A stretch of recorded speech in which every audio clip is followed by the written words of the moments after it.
The process of manufacturing a road sign starts with a computer.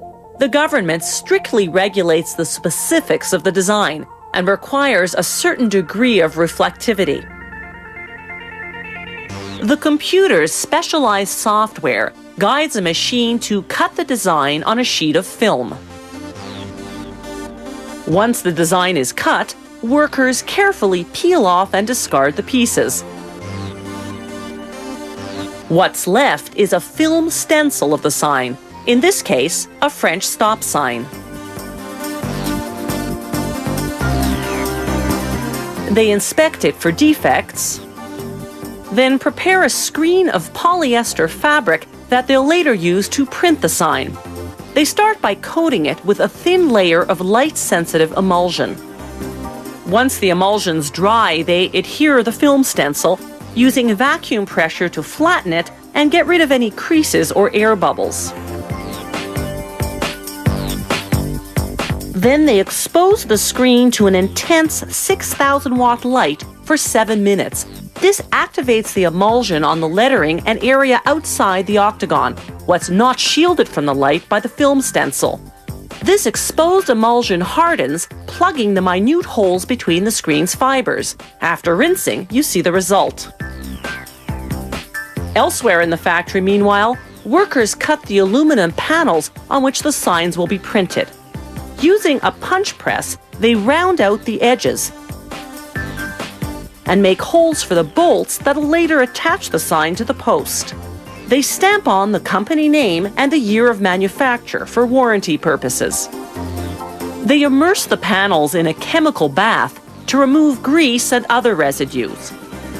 Then they rinse off the panels and dip them in an acid solution that seals the metal to make it better withstand harsh weather. Next, they laminate the aluminum panels with a film containing minuscule glass particles. This film will make the sign reflect in the dark when light hits it.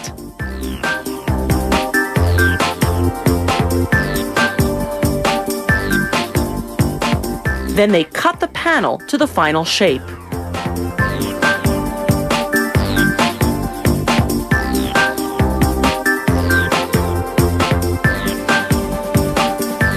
Now they can finally print the sign. The process they use is called silk screening, although the fabric screen, as you saw earlier, isn't actually silk, it's polyester. The machine forces the ink down through the screen onto the panel. The ink penetrates through the open fiber holes of the octagon, printing the red background of the stop sign. But it can't penetrate through the blocked fiber holes of the lettering and area outside the octagon, so those remain white. The freshly printed signs pass through a dryer at 66 degrees Celsius for 5 minutes.